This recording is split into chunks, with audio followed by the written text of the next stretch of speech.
standing up to Donald Trump didn't work. I believe there are a number of Republicans who are going to join us in trying to address health care costs for Americans. I expect Republicans to be at the table in the next few weeks. I expect the White House to be at the table. And if they do choose not to come to the table, they can own the disastrous premium increases that will continue to rise. Chuck Schumer just got destroyed, not by Republicans, but by his own Democrats. In this heated TYT clip featuring Cenk and Anna, we watch the Democratic establishment implode over yet another surrender to Republicans. This time over healthcare subsidies, the shutdown, and Chuck Schumer's failure to lead. Cenk goes off, calling out the rotating villains of the Democratic Party, the corporate cash, and the fake resistance that always folds when it matters most. Anna tries to balance empathy for struggling Americans with the cold reality that her own party is getting played again. This isn't a left versus right fight. It's Democrats versus their own backbone. Let's break it down. Will they? Well, each of those three senators, that's independent Angus King and Democrats Jeanne Shaheen and Catherine Cortez Masto, decided to break ranks with the Democratic caucus to bring an end to the government shutdown. And they did so without getting any concessions from the Republican Party, including the effort to extend the subsidies for the Affordable Care Act, which would prevent premiums from doubling. So it appears that premiums will be doubling. And Cenk, I'm sure you've got some 2 cents about this. Yeah, to say the least. So look, guys, I'm going to rip into these guys in a minute. And obviously it's the wrong thing to do. We'll explain why in a second. But I don't, that's part of it. The more interesting part of it is why the different reaction? Because Democrats surrender for a living. We've been showing it to you for 20 years straight on this show. But this time around. And there it is. Cenk's thesis. Democrats have made surrendering into a political brand. This isn't one bad moment. It's a culture of folding. He's saying Schumer and company didn't get played. They planned to cave. And honestly, hard to argue when the same 8 Democrats voted to end the shutdown without getting a single concession. They didn't fight for healthcare. They didn't fight for working people. They fought for Wall Street stability and donor comfort. It's a pattern, not a mistake. The Democratic voters had a very different reaction. What was it and why? I want to get into that too. Well, let's get to the substance of the vote itself. And to be clear, I think my opinion on this is a little different from the whole of the Democratic constituency. So I'll explain how in just a minute. But here's what you need to know about yesterday's Senate vote. So the vote passed 60-40. And that's what you need, right? You have a legislative filibuster. You need at least 60 votes in the Senate for anything to pass. But it was a procedural vote, and it's not going to bring an end to the shutdown per se. There are still other steps that the Senate needs to pass in order for the government shutdown to end. So the Senate still needs to hold several more votes to ultimately pass a bill that would actually fund the government. And then after that, the House would need to pass the legislation as well. Now, there were 8 Democrats in the Senate who broke ranks with the party in order to vote in favor of this procedural vote. And those Democrats include Senator Dick Durbin, Senator John Fetterman, the most unsurprising vote, if you ask me. You also have Maggie Hassan, Tim Kaine from Virginia, whose vote I think I can understand a little more, especially considering the fact that so many people living in Virginia are federal employees, so they were particularly harmed as a result of the government shutdown. You also have Angus King, who is an independent, but he typically caucuses with the Democrats, Senator Catherine Cortez Masto, Senator Jackie Rosen, and finally Senator Jeanne Shaheen. And it is worth noting that none of those senators are up for re-election in 2026, meaning, there's this rotating group of the bad guys in the Democratic Party, or the ones who are willing to raise their hands and be the so-called bad guys, because it's not really politically harmful for them to do so. And in this case, none of those 8 senators are up for re-election in 2026. In fact, 2 of them are retiring. The others won't face re-election until 2028 or 2030. And you should also keep in mind that Senator Rosen accepted nearly $1 million in healthcare PAC money, including from insurance companies last election cycle. And Senator Tim Kaine welcomed more than $700,000 in health Political Action Committee cash. Cenk. Yeah, so later we're going to get to why the timing on this too, but I just wanted to make a comment real quick that if you don't know about how Senate politics and congressional politics overall work, they do the rotating villains, as Anna mentioned, because they want to pretend that they're on your side, but they're actually on the side of the Republicans and the corporate donors. This is brutal and true. The rotating villain strategy is political theater. A handful of Democrats take the fall so the rest can pretend to be the good guys. Schumer votes no, but only after greenlighting the entire setup. Cenk's exposing the machine, a system designed to lose just enough to keep the corporate donors happy. Every bad guy senator cashes in later on as a lobbyist, while voters get stuck with higher premiums and fake hope. This isn't bipartisanship, it's controlled opposition. So that's why they rotate the villains, and the people that are rotated in are usually don't have an election coming up. They're either retiring or they're going to come. It's going to come later, so that people forget to be angry with them when they come up for a re-election later. And the people leaving also get to be lobbyists really soon, so they're going to collect millions of dollars for this vote. This has nothing to do with the Democratic voters. It has everything to do with the corporate donors who demanded this.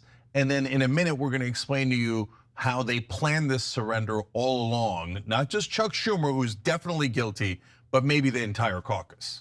So last night's vote allegedly guarantees that the Senate will in fact hold a vote on the healthcare subsidies before the second week of December. But you should also keep in mind that House Speaker Mike Johnson has stated that he's not committed to bringing that issue up for a vote.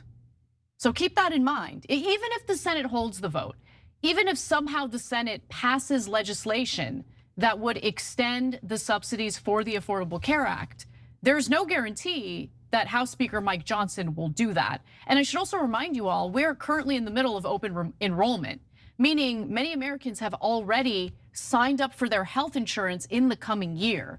So it is quickly becoming far too late for the extension of the Affordable Care Act subsidies. And Americans are going to pay far more for their health insurance as a result of that.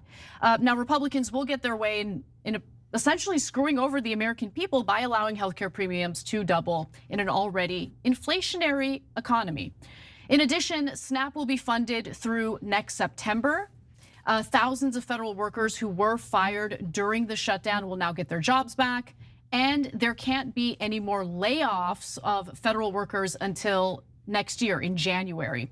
Back pay will also be guaranteed for the hundreds of thousands of federal workers who were furloughed during the shutdown. And to get a little deeper into the weeds of this issue, the agreement contains a minibus, 3 full-year appropriations bills that will fund certain departments like the agriculture department through the end of the fiscal year next fall, and a continuing resolution to fund the rest of the government at existing spending levels through January 30th.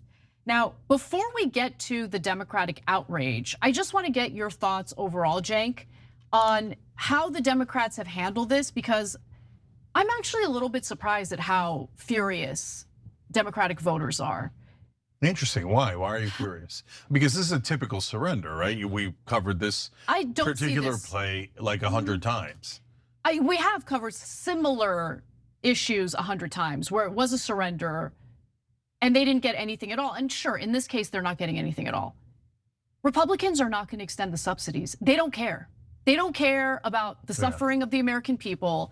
So the longer the government shutdown lasts, people are going to suffer as a result of SNAP. As we know, Trump was hell-bent and he went to the courts to ensure that the federal government wouldn't tap into reserve funds in order to make SNAP recipients whole.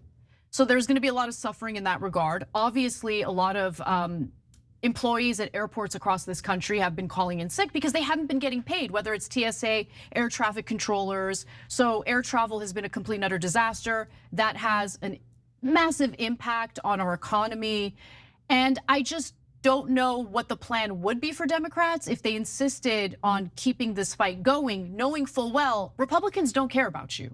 They don't care about the subsidies. They don't want to extend the subsidies. And they also don't care about people going hungry when they need the SNAP benefits. Yeah, okay, so you're not alone. Charlemagne the God says something similar to you, like people are in too much pain. And, same thing is happening for him as us. You guys are, emailing in, writing in, calling in, whatever, and all these shows and saying, oh my God, I'm so badly hurt because of these developments. We 100% get it. So the people who hurt you in those cases are, in this case, us, we're fair, and when Trump or the Republicans do something right, or 98 out of 100 times when the Democrats do something wrong, we call it out for you guys. But in this case, it was definitely the Republicans. So Trump has said, I'm cutting SNAP to punish the Democrats.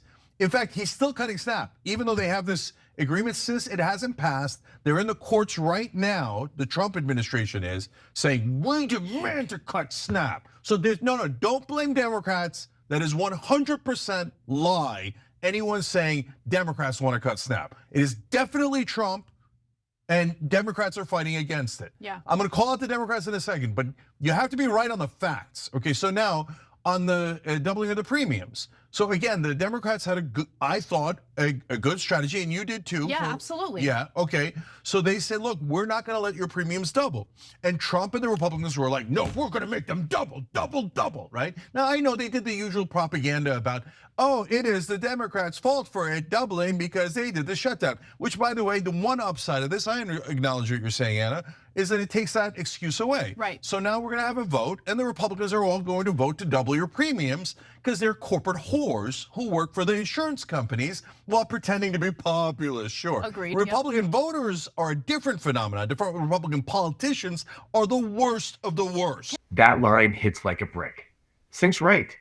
Department Republican politicians are the worst of the worst.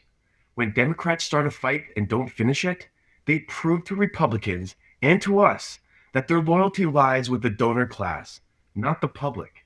This is what infuriates their base. Not compromise, but cowardice dressed up as bipartisanship. Every time Schumer backs down, he's not saving democracy, he's saving face. And the GOP knows it. They just have to wait because Democrats will inevitably vote every single time.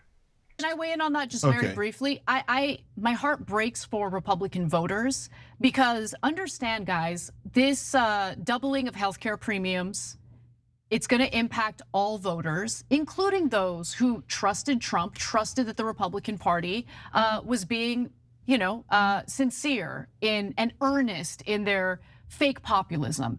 Same with the SNAP benefits. If you look at the demographics and the voting base that's hurt the most as a result of the SNAP benefits getting taken away as a result of the government shutdown, it's mostly Trump's voters.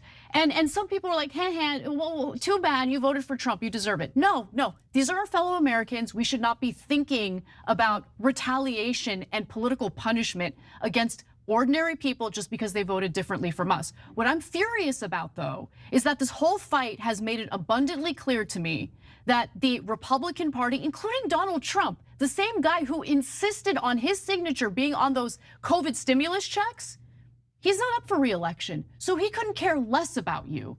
In the meantime, the bombs and the military aid and all of that going to foreign countries, that hasn't stopped. There hasn't been any debate about that. But when it comes to taxpayer money helping our fellow Americans, they have no problem depriving you of public programs that you need to survive. Yeah, so it might affect Republican voters more, and I agree 100% with you. This is not the time for ha-ha, okay?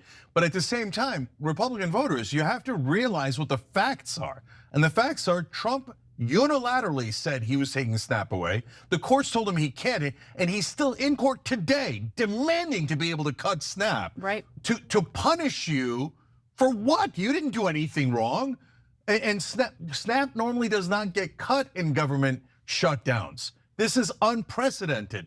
He definitely did this, and the Democrats are definitely opposed to it. Right. For all the criticism you can have. All right, now to answer your original question, Anna. So what else could the Democrats do? Well, their strategy actually, ironically, was working, and I think that's part of what made them panic. Because Trump was a cold, sweaty tooth madman. He's in a cold sweat, and he was going around going, the Democrats are doing this, but they're going to make it do it. And he's like, this hurt us. It hurt us in the election. So he was being very, very clear that the Republicans were in trouble. Right. And the Democrats are like, because the play is, guys, good cop, bad cop. So for a lot of people that watch mainstream media, the bad cops are the Republicans, the good cops are the Democrats. But it's Harlem Globetrotters and the Washington Generals. The Democrats are supposed to surrender. I think the Democratic caucus panicked because Trump was getting killed here, okay, politically. And so like you think, what do you mean? The Democrats are opposed to Trump and the Republicans? No, they're not. No, they're giant liars. Really? Enormous liars. And so I think that they thought, we gotta end this, we gotta end this. But there's a giant second factor, which is the stock market, which I'm gonna get to in a second. Yes, okay. yes. But Anna, here's why the entire caucus was in on it, okay? Because they brought it to the caucus on Thursday. Yes, I know. So you're right about that. Like Chuck Schumer, he voted no, but Chuck Schumer voted no because he's politically vulnerable. But he's the one who agreed to bring this up for a vote in the first place. Yeah, no, Chuck Schumer 100% knew, but the entire caucus knew. Yeah. Now there's reports out that the caucus was furious on Thursday night when these 8 and originally 10 Democrats were suggesting this, right? But then conveniently they found the 8 people who are not up for re-election in the next cycle. Right. The caucus did that together. And no one leaked from that caucus. No one said these sons of bitches are gonna sell us out. Conveniently, they let them do it and then feign anger afterwards. Oh, golly gee, we had the Republicans on the ropes. I can't believe they let them off. Wink. Why do you rotate the villains? The reason to rotate them is because you never meant anything you promised to your voters. So you have to make sure that your voters don't get really angry at you while you secretly do the donor agenda. Right? So now the biggest thing is, it's not that the Democratic senators are in love with Donald Trump and they're trying to protect his reputation. It's that they always have to let the Republicans win. So the core issue is why? Why do they always have to let the Republicans win? And what makes you think that they do? Okay, so in this case, the timing is critical. So the entire caucus waits till after the election. Now, why did they wait till after the election? If they thought it was hurting the Democrats, they would have acted before the election. Yes, that's true. So they knew with absolute certainty that this was advantaging the Democrats. Right, politically. The shutdown, yes. politically. It was disadvantaging Trump and the Republicans, but right after the election, they surrendered anyway. That's okay? right, that was to be expected, to be honest with you. And I don't think anyone's really covering this, and you need to understand about the timing. So you see why it's after the election. So why now though? Because Thanksgiving is coming up and people need money to shop. So all those companies are yelling at all the senators going, you better open it back up. They need money to send to me, okay? I know. You losers, do your job. We paid you, we bribed all of you. Open the goddamn thing back up. Because if they get close enough to Thanksgiving and the holidays and Black Friday, it's going to massively affect the stock market. You're totally right about that, absolutely.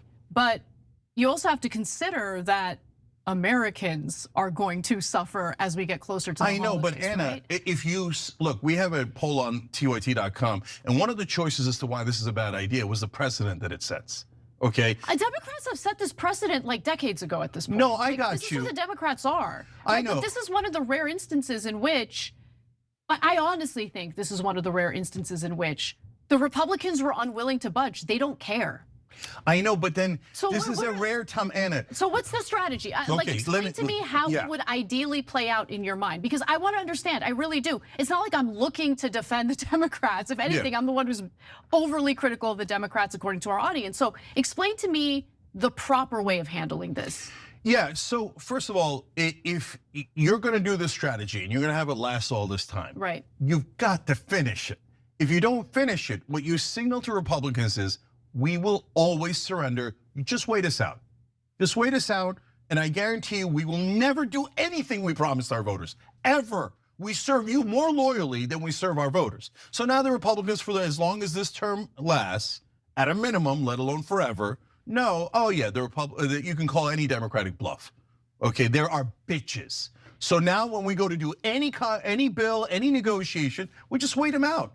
Because these losers will eventually collapse right in front of our feet. Okay, so that's a guarantee. That's it. All our leverage is gone because the Republicans, but to be fair, they already know. So the big question that you're asking, Anna, is the giant difference between this one, or this surrender, and the 100 other ones you and I have covered together, right, is mainstream media is unable to the walls have been breached. They're unable to contain the damage. Because normally what happens in these is mainstream media then comes in and goes, bravo on the bipartisan compromise. These brave Democrats did an amazing job of putting country and America above politics. Bravo, Democrats! Surrender again and again. We love you. And they never called us surrender, etc. But hold on, Anna. No one's answering my question. Republicans are not going to budge. They're not. They don't care. They don't care. Hold on. So what do I'm you getting do? to that. I'm getting to that. Okay. So mainstream media would normally say cover up the crime. And so we would move on, and they'd get applause for it. Now, the reason they're not getting applause for it, and the Democratic base is so angry that even Gavin Newsom and Pete Buttigieg are pretending to be angry, and they're like, "Oh, this was wrong," right? So why? Because now online media is dominant. So even for not just Republican voters, we talked a lot about how Republican voters are not getting their news from online and not mainstream media, not Fox News, but online content, and it's making them change their opinion on Israel. Now all of a sudden lowering drug prices, lowering housing prices, etc. right? But that's also happening for Democratic voters. Democratic voters used to blindly follow mainstream media way more than Republicans did, right? So if mainstream media told them, great job by Schumer, they'd go, oh, great job by Schumer. And whenever we criticize Schumer, you remember all the like libs would come in and go, oh, you guys are working with the Republicans. If you kiss Schumer's ass enough, we would have, et cetera, right? But they're not doing that this time because they're getting their news from online media. So then what do you do knowing that phenomenon? You hold strong and you send out every senator, every congressman on every show. They should have been doing this from day one and say, look, they're gonna double your premium. They're gonna double your premium. They just cut SNAP. They just cut SNAP. And they did it for their donors. They did it for this company. They did it for that company. They did it for the health insurance companies. And they're screwing you over, right? Until pressure builds. And it was working because the Republicans just got their asses handed to them in an election. If you can't hold strong after they lose every election in a cycle, it's a small cycle, but they literally lost every one of them, right? So if that's at your maximum leverage, so that's when you need to finish the job and get your point across and make sure that everyone in the country knows it's the Republicans that are doubling your premium and cutting your SNAP. And instead of taking on that media battle at the perfect time, right, at maximum leverage, they said, even if we have maximum leverage, we're gonna surrender anyway because we don't work for you. We work for the donors and we work for the stock market. Boom, that's the knockout. Cenk calls it straight. Schumer's not fighting Trump. He's fighting to protect the market before Thanksgiving. The party of the people is panicking over retail numbers, not rent prices. This isn't just weak, it's corrupt pragmatism. Democrats waiting until after the election, then immediately cave to corporate pressure. And the kicker? Mainstream media would have buried it, if not for the independent voices like this. The mask is off. The donors win. Schumer loses, and the Democratic voters are finally done being gaslit about who their leader really serves. And now people are all beginning to find out because the walls have been breached. And that's why people are so angry at them. Whereas before, a lot of the lib pundits would have been doing CYA right now. They would have been covering Schumer's ass and these 8 asses, and they would have had all the blankets ready for their asses. Now they're like, oh no, the voters found out.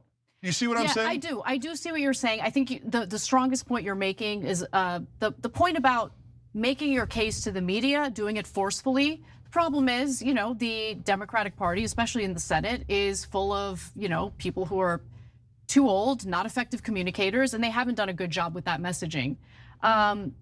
Look, my feelings about this are mixed, clearly. I would love to see a Democratic Party that fights more effectively. At the same time, I hate seeing people suffer, especially as we get closer to the holidays. But we're curious what you think, so leave us a comment in the comment section, because I'm very curious to see what our audience thinks about it. So, who got destroyed here? Not Trump, not the GOP. It was Chuck Schumer and the Democratic establishment exposed by their own side for selling out their voters again. This clip isn't about left versus right. It's about truth versus political theater. Cenk goes nuclear. Anna holds the empathy line. And together they torch the illusion that Democrats are still fighting for ordinary Americans. Schumer got cooked by his own party and deserved every single second of it. Thank you for watching and listening to our video. Please like and subscribe to our channel. We'll talk to you on the next video.